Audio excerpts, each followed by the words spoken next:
نحمده ونصلي ونسلم على سيدنا مولانا محمد رسوله النبي الأمين المكين الحنين الكريم الرؤوف الرحيم.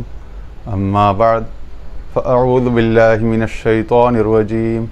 بسم الله الرحمن الرحيم.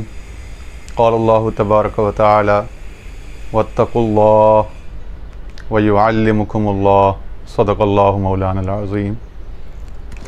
اچھا جی، آج مثنوی مولوی معنوی، جیسا کہ اس کا نام ہے کہ مولانا روم کی مثنوی، اور وہ بھی ایک ایسی مثنوی جو کہ معنوی ہے، یعنی لفظاً آپ کے سامنے، چونکہ انسان معنی کو ذرا دیر سے سمجھتا ہے اور لفظ کو جلدی سمجھ جاتا ہے، اور کم لوگ تو بہت دیر سے بھی معنی نہیں سمجھ پاتے، بعض لوگ تو کم لوگ جلد معنی سمجھ جاتے ہیں، اور پھر بعض ایسے بھی ہوتے ہیں جو لفظ کو بھی سمجھ جاتے ہیں، معنی کو بھی سمجھ جاتے ہیں، اور مراد کو بھی سمجھ جاتے ہیں. تو صاحب مراد بھی ہوئے، صاحب لفظ بھی ہوئے، صاحب معنی بھی ہوئے. مگر جو لوگ معنی کو سمجھ جاتے ہیں وہ مراد تک جلد پہنچ جاتے ہیں، اور اسی کو جو مراد تک پہنچنا چاہتا ہو یا مراد کی طرف گامزن ہو، اسی کو مرید کہتے ہیں. اسی سفر کو، اسی طلب کو، اسی کوشش کو ارادت کہتے ہیں. تو فرماتے ہیں کہ حرف ظرف آمد دروں معنی چوں آپ، بحر معنی اندہ ام الکتاب. کہتے ہیں یہ جو حروف ہے نا، الفابیٹس، الف با جیم دال، یا الف با تا سا، اے بی سی ڈی، کسی بھی زبان کے حروف تہجی ہوں، حروف الہجا ہوں، یہ مثل ظرف کے ہیں، برتن کے. مقصود برتن نہیں ہوتا، مقصود ہوتا ہے برتن میں جو پانی رکھا ہوا ہے اس تک پہنچنا اور پیاس بجھانا. تو مقصود ہوتا ہے پیاس بجھانا، لیکن پیاس براہ راست پانی سے نہیں بجھتی. پیاس کے لیے کوئی ظرف چاہیے، کوئی پیمانہ چاہیے، کوئی جام چاہیے، کوئی کاسا، کوئی گلاس، کوئی کنٹینر چاہیے نا، جو اس پانی کو کنٹین کر کے آپ تک آپ کی تشنگی بجھانے کے کام آ سکے. تو حروف جو ہیں وہ کسی بھی دینی کتاب کے ہوں یا سیکولر نالج کے ہوں، حروف پیراہن ہیں، لباس ہیں، یا آلہ ہے، برتن ہے. ظرف آمد یعنی برتن بن گئے، اور اس کے اندر جو معنی ہے حروف کے اندر، تحت اللفظ، بین اللفظ، بین السطور، وہ اس تک پہنچنا ہوتا ہے. تو مقصد معنی تک پہنچنا ہوتا ہے. ٹھیک ہے؟ تو حروف کا کام صرف معنی کو آپ تک، آپ کی زبان میں پہنچانا ہوتا ہے، آپ تک کمیونیکیشن کے لیے، یعنی تاکہ آپ پرسیو کر سکیں معنی کو، کنسیو کر سکیں. تو اس کے لیے حروف مثل زینے کے، مثل ظرف کے، مثل برتن کے استعمال ہو جاتے ہیں. لیکن یہ بیچ میں استعمال ہوتے ہیں، مقصود نہیں ہوتے. مقصود اصلی جو ہے وہ معنی ہے. تو کہتے ہیں حرف ظرف آمد دروں معنی چوں آپ، بحر معنی اندہ ام الکتاب. تو کہتے ہیں یہ جو تمام جو الفاظ ہیں، احکام ہیں، تصورات، عقائد، نظریات ہیں، یہ کسی کتاب میں ہے جو آپ کی طرف کتاب بھیجی گئی، ٹھیک ہے نا، قرآن اور سنت، کتاب و سنت کی صورت میں. اور وہ جو کتاب و سنت ہے، اس کا علم جو ہے حقیقی، جو اس کی جو اصل ہے، وہ اس کے پاس لوح محفوظ ہے. اندہ ام الکتاب، اشارہ لوح محفوظ پہ کہ اس کتاب کی بھی پھر ایک ہے. یعنی کہ اصل، جڑ. عربی زبان میں اصل کو یا جڑ کو کہتے ہیں نا، سوتا یا منبع، جہاں سے وہ مصدر، جہاں سے وہ سب صدور جس کا ہوتا ہے، جو سب برآمد ہوتا ہے، جہاں سے وہ صادر ہوتی ہے وہ شے. تو اس کا جو منبع ہے، مصدر ہے، ٹھیک ہے، وہ لوح محفوظ ہے، ام الکتاب ہے. سو وہ لوگ جنہوں نے لفظ پڑھا اور اس کے معنی تک نہ پہنچے، وہ اس علم لدنی سے جو ام الکتاب ہے اور جو انبیاء اولیاء کو عطا ہوتا ہے، وہ اس سے محروم رہے. اور وہ لوگ جنہیں اللہ نے اندہ ام الکتاب، وہ جو اس کے پاس جو ام الکتاب ہے، یعنی کتابوں کی کتاب، کتابوں کی اصل کتاب، کتابوں کی جڑ، کتابوں کی ماں، سب کتابوں کی ام الکتاب، الکتاب سے مراد یہ مضاف الیہ ہو گئے نا، تو اس سے مراد ہے کہ تمام کتابیں اس میں شامل ہو گئیں، اور اس کی اصل یا اس کی جڑ یعنی کہ لوح محفوظ. تو وہ کہتے ہیں بحر معنی کا سمندر ہے جو اس کے پاس لوح محفوظ میں ہے. ابھی تم تک تو صرف ظرف پہنچا ہے، کتاب و سنت کی روشنی میں صرف برتن پہنچا ہے، آلہ پہنچا ہے. اصل میں اس میں وہ پانی ہے جو پینا ہے، اور وہ پانی جو ہے وہ کسی پانی والے سے ملے گا. کس سے ملے گا؟ فرمایا کہ ایسے میں نے لوگ بھیجے انبیاء جو حرفی لفظی الفاظی علوم سے ناشنا تھے، نابلد تھے، یعنی انہوں نے سیکھا نہیں تھا کسی سے، تحصیل علم نہیں کی. کسی بھی نبی نے 1,24,000 میں سے تعلیم و تعلم جو لفظوں کتابوں کی یہ نہیں کی. کوئی فن اگر دستکاری یا لوہار کا کوئی یا کوئی اور سیکھا ہو اپنا پیشہ وغیرہ تو ایک الگ بات ہے حرفت کا، لیکن جو لفظی علم ہے، حرف کی حروفی علم ہے، اس سے تمام انبیاء بشمول سرکار دو عالم صلی اللہ علیہ وسلم جو ہے وہ امی پیدا کیے گئے. امی یعنی وہ جس نے ظاہری کسی استاد سے نہیں سیکھا، ظاہری استاد سے زانو تلمس طے کر کے لفظی کتابی طریق سے کوئی علم نہیں سیکھا، مگر اس کا دل جو ہے وہ اللہ تعالیٰ اپنے فضل و کرم سے اپنی نبوت کے صدقے میں، اپنی وحی کے صدقے میں الکتاب یعنی لوح محفوظ بنا دیتا ہے. تو وہ دل بھی جو ہے انبیاء اولیاء کا جو ہے وہ پھر اللہ تعالیٰ کے علوم کا محبت و مرکز بن جاتا ہے، اس کے اسرار و انوار و تجلیات کا. تو اسی لیے فرمایا کہ فَاسْأَلُوا أَهْلَ الذِّكْرِ إِن كُنتُمْ لَا تَعْلَمُونَ، کہ اگر تم نہیں جانتے ہو تو پھر اہل ذکر سے، وہ جو اس کو یاد کرتے ہیں. لفظ ذکر عبادت نہیں، وہ تو سارے ہی کرتے ہیں. اہل الذکر وہ جو اس کے ذکر کے اہل ہیں، ذاکرین نہیں کہا، فَاسْأَلُوا الذَّاکرین، نہ فَاسْأَلُوا العلماء کہا، ٹھیک ہے نا. فَاسْأَلُوا أَهْلَ الذِّكْر، ذکر کے اہل جو ہیں، تو ذکر کے اہل ہونا یہ ایک بڑا مرتبہ ہے. ہم سمجھتے ہیں ذکر کرنا جو ہے وہ اہل ذکر نہیں، وہ ذکر کرنے والے ہیں، وہ ذاکرین ہیں. الذاکرون اللہ کثیر، ان کا بھی ایک فضیلت ہے درجہ، الذاکرون اللہ کثیرا والذاکرات، ٹھیک ہے نا. اعد اللہ لهم مغفرۃ واجرا، ان کے لیے اللہ تعالیٰ نے مغفرت و اجر عظیم تیار کیا. مگر یہاں فرمایا جا رہا ہے اگر تم کو علم نہیں ہے تو علم والوں کے پاس نہ جاؤ. فاسألوا اہل العلم یا فاسألوا العلماء نہیں، فاسألوا اہل الذکر، وہ جو اس کو یاد کرتے ہیں، اس کی یاد کے اہل ہیں، جن کے اندر جو کچھ بھی دنیا کا یا دین کا کوئی کام کرنے کا جذبہ یا نیت ہوتی ہے وہ اس کے لیے ہوتی ہے. تو چونکہ وہ ان کو ہمہ وقت یاد رہتا ہے، ہر کام میں اس کی رضا پیش نظر ہوتی ہے، وہ لوگ اہل ذکر ہیں. بظاہر وہ کسی وقت میں ذکر زبان سے نہ بھی کر رہے ہوں تو لسانی ذکر، جوارے کا ذکر یہ ایک چیز ہے، اور اہل الذکر ہونا وہ ایک الگ چیز ہے. اور وہ اہل الذکر کون ہے؟ جن کے پاس وہ الکتاب سے کچھ فیض، کچھ صدقہ، کچھ حظ جن کو ملا ہوا. تو فرمایا کہ وہ جو معنی کے حامل لوگ ہیں ان تک پہنچو، وہ تمہیں بتائیں گے کہ یہ جو ظرف میں جو حرف ہے اس کا اصل معنی کیا ہے، مراد کیا ہے، مقصد کیا ہے. ٹھیک ہے. اور ایک ہمیں حدیث ہی ملتی ہے، یہ علوم القرآن کی جتنی کتابیں نا، چاہے وہ صابونی کی ہو یا امام سیوطی کے الاتقان ہو یا زرقانی اور زرکشی کی مناہل العرفان ہو، اور ٹھیک ہے نا، اس طرح کی جو بھی کتابیں ان میں وہ ملتی ہے نا. میں ایک بڑی معروف مقولہ ضرب المثل ہے کہ انزل القرآن علی سبعۃ احرف لکل حرف منہا ظہر و بطن، ٹھیک ہے نا. تو مطلب یہ ہے کہ وہ وہاں پہ بھی آئی ہے کہ اللہ تعالیٰ نے قرآن شریف کو، اب اس کی مختلف تعویلات ہیں، مختلف احتمالات ہیں کہ 7 قراءتوں پر نازل کیا ہے، 7 لہجوں پر نازل کیا ہے، قراءت سبع بھی ہے، قراءت عشرہ بھی ہے، قراءت کا ایک بڑا سبجیکٹ ہے، یا 7 اس کے لفظ کے کم از کم لیولز ہیں، اور پھر اس کا ایک ظاہر اور ایک باطن یعنی 14 ہو گئے، اور پھر اس ہر لفظ یا ہر معنی کا ایک مطلع ہے اور ایک مصدر یا مخرج ہے، محبت جو بھی ہے، ٹھیک ہے نا.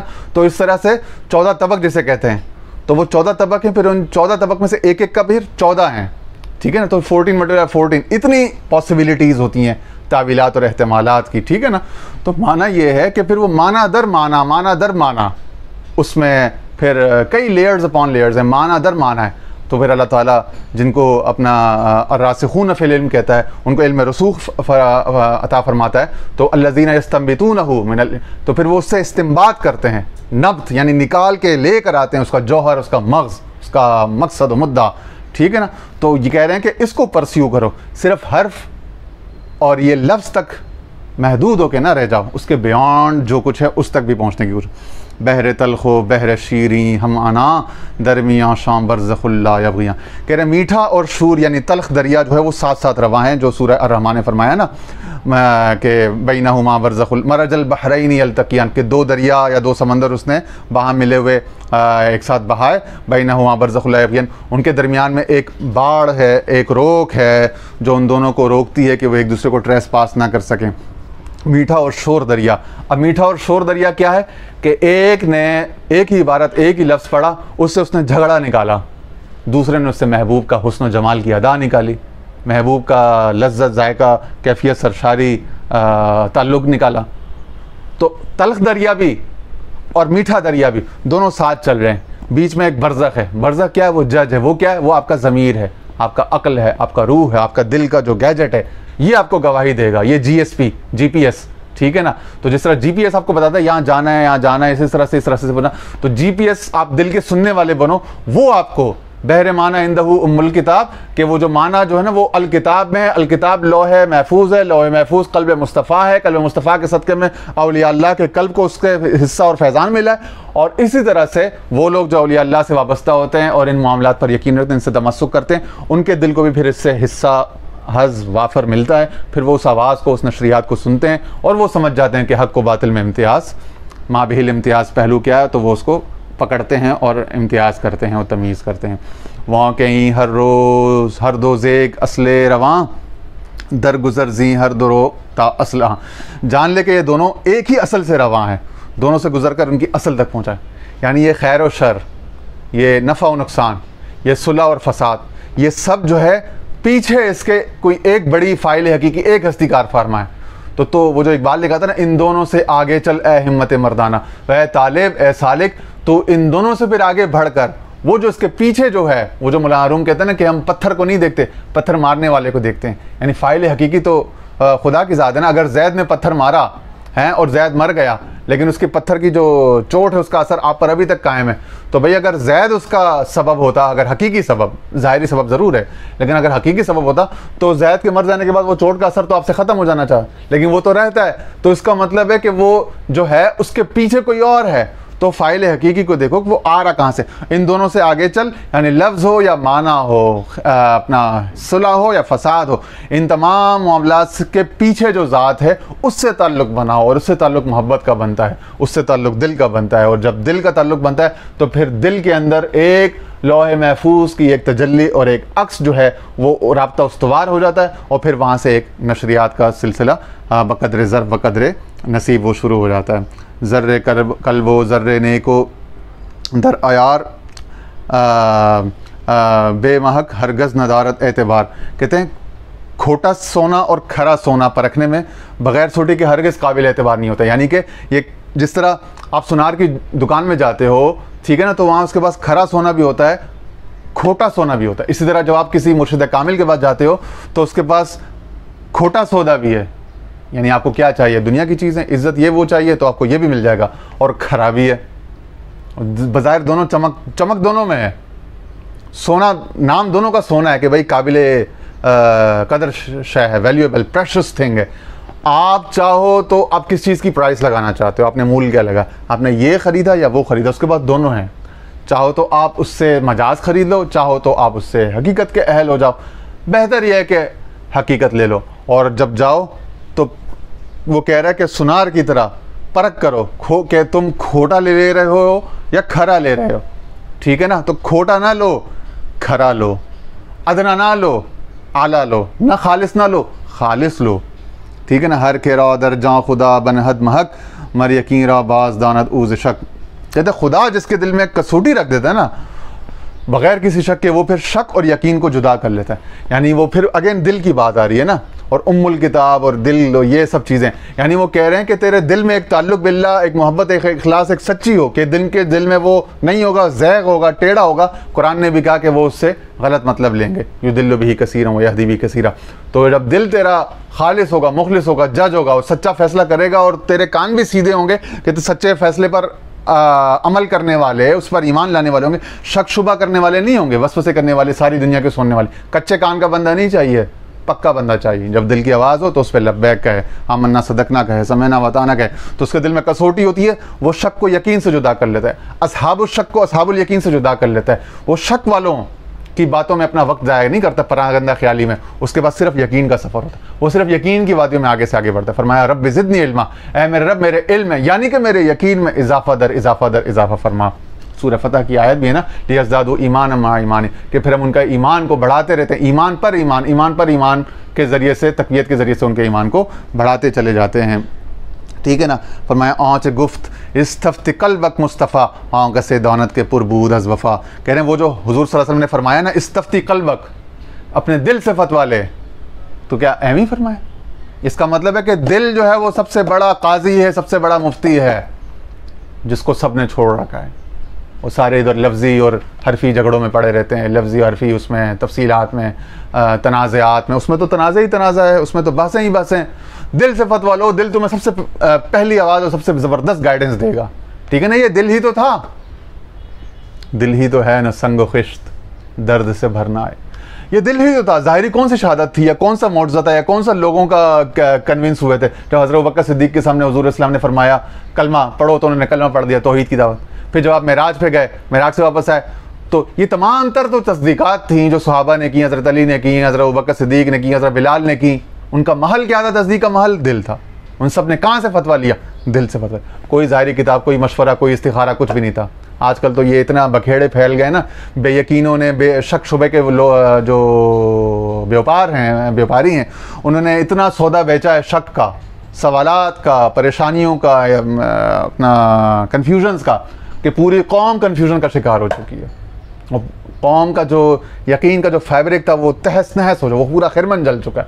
اللہ تعالیٰ کرم فرمائے, فضل فرمائے, جمعیت قلب عطا فرمائے. تو کہہ رہے ہیں حضور السلام نے فرمایا استفتی قلبک, اے بندے اپنے دل سے فتوا لے, آنکھ سے دانت کے پور. لیکن کہتے ہیں اس کو وہی جانتا ہے کہ جو وفا سے پر ہو, جس کے اندر وفا ہو, جس کے اندر غرض ہوگی, ڈنڈی مارے گا, اس کا دل چونکہ وہ چالاکیاں کرتا رہا ہے نا, تو اس کا دل اس کو مکسڈ سگنل دے گا. تو مکسڈ سگنل سے بچنا ہے, ڈیفینیٹ کانکریٹ سگنل, کنوکشن والا سگنل لینا ہے, تو اپنے اندر سے 2 نمبری دوغلا پن نکال دو. ایک آواز پر, ایک در پر اپنا سر جو ہے وہ اپنا جھکا دو, اپنی طبیعت کو ایک فیضان کے منبع سے جڑ جاؤ پکے, اور پھر سچے پکے ظاہر باطن صورت سیرت اندر بار صورت حال مقام سے, کیفیت سے, ہر شے سے اس کے ہو جاؤ, تاکہ اس کا پورا جو اثر ہے وہ تیرے اندر سرایت کر جائے, تیرے دل کے اندر وہ اس طبیعت کا پورا نقش آ جائے, جس کو کہا نا اے نقش بند عالم نقش مرا و بند. تو تیرا اندر کا جو نقش ہے وہ بند ہو جائے, اور جب وہ نقش پکا بند ہو جاتا ہے, پھر اس کے بعد اس پہ جو ہے نا وہ جھوٹا نقش آنے نہیں دیتا, جھوٹے رنگ کو وہ قریب آنے پھٹکنے نہیں دیتا, اور وہ تمیز کر لیتا ہے کہ یہ کھرا ہے یا کھوٹا ہے, یہ شور ہے یا تلخ ہے, اپنا میٹھا ہے. ٹھیک ہے نا. یہ صرف حرفی لفظی ہے یا معنوی ہے. ٹھیک ہے نا. تو وہ جو اہل وفا ہیں, اہل محبت ہیں, جو دل کی سننے والے ہیں, ان کا دل پھر صحیح گائیڈ کرتا ہے, اس میں کسی وسوسے کی, کسی شیطان کی کوئی گنجائش نہیں ہوتی. اور ایک ہم لوگوں کو یہ جو کانسیپٹ آف شیطان ہے, اس نے بڑا بیڑا غرق کر رکھا ہے, اس تصور نے بڑا تباہ کر رکھا ہماری اس قوم کو. وہ ہم لوگ ساری عمر یہی سمجھتے ہیں کہ خدا نخواستہ وہ جو حق کی آواز ہوتی ہے اس کو بھی وسوسہ اور شیطان, اور یہی اتنے ہم لوگ اسکیپٹک ہو چکے ہیں, اتنے متشکک, طبیعتوں میں شک اور طبیعتوں میں عدم قبول اتنا زیادہ آ چکا ہے کہ ہمیں ہر شے وسوسہ لگتی ہے, ہر شے خاطر نفسانی اور خاطر منفی لگتی ہے. ٹھیک ہے نا. تو ہمیں خیر کم نظر آتا ہے, خیر کمزور نظر آتا ہے, اور شر ہمیں طاقتور نظر آتا ہے. یعنی ہم نے شر کو ہی طاقت کا اور قوت کا منبع اور خزانہ سمجھ لیا, تو ہم نے شیطان کو ہی دنیا کا فاتح اور عالم کل اور جو ہے نا وہ قادر مطلق سمجھا ہوا ہے.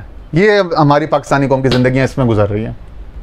اتنا زیادہ ہمارے تصورات میں پتہ نہیں کس نے یہ شیطان کو ڈال دیا ہے کہ ہر کسی کے دماغ میں یہی ہے کہ یار شیطان شیطان شیطان شیطان شیطان شیطان. وہ اتنا رحمان سے اس کا تعلق نہیں ہے, اتنا رحمان کی پاسبلٹیز اور مثبت اس بات کی پاسبلٹیز اس کو اتنی نہیں محسوس ہوتی زندگی میں, جتنی اس کو منفی اور شر کی اور شیطان کی محسوس ہوتی ہیں.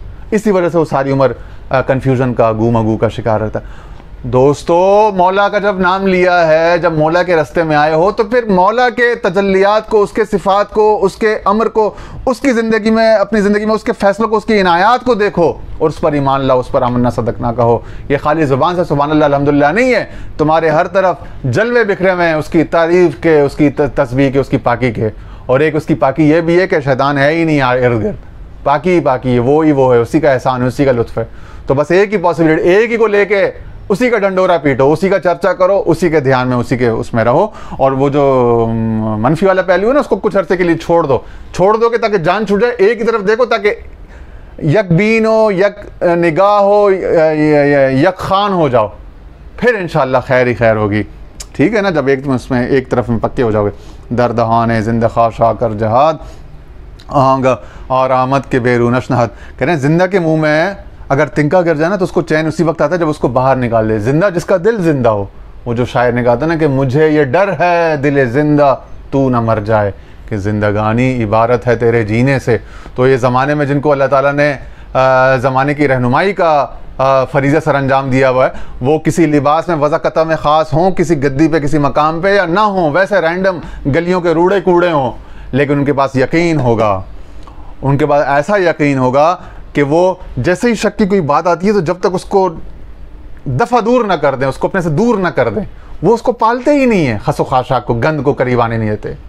اور اس کے برعکس دیگر عوام کا کیا حال ہے کہ سچے کامل پیروں کے ساتھ بھی ہوں گے 30 سے 40 سال تک زندگی ساری ان کے کانسیپٹ آف شیطان میں گزر رہی ہوگی، جو بہت ہی رانگڈ کانسیپٹ ہے، معذرت کے ساتھ بہت ہی کرپٹڈ کانسیپٹ ہے، بہت ہی ڈیسیونگ، ڈیٹریمنٹل ہے۔ اس کو لے کے بیٹھے ہیں، اس کو پال کے بیٹھے ہیں میں ساری عمر بھائی۔ تو وہ کیا ہے کہ وہ پھر وہ شک کو، منفی بات کو وہ قریب آنے ہی نہیں دیتے، اس کو، اس کی بدبو سے ان کو الرجی ہو جاتی ہے، وہ اس کی بدبو کو بھی گوارا نہیں کرتے دور دور تک نا۔ تو ان کے اندر کا وہ میٹر اتنا روشن ہو جاتا ہے کہ وہ نیگیٹو کو، منفی کو لینے ہی نہیں دیتا، دور، یعنی اس پہ بادر ہی نہیں کرتا، اس پہ دھیان ہی نہیں دیتا نا۔ تو وہ صرف یقین کی بات کو لیتے ہیں، یقین ہی کی بات کو پرسیو کرتے ہیں، اسی کو ٹو کر کے اسی کو آگے لے کے چلتے ہیں۔ عصر کی اذان ہو گئی ہے، یہاں پہ ختم کرتے ہیں۔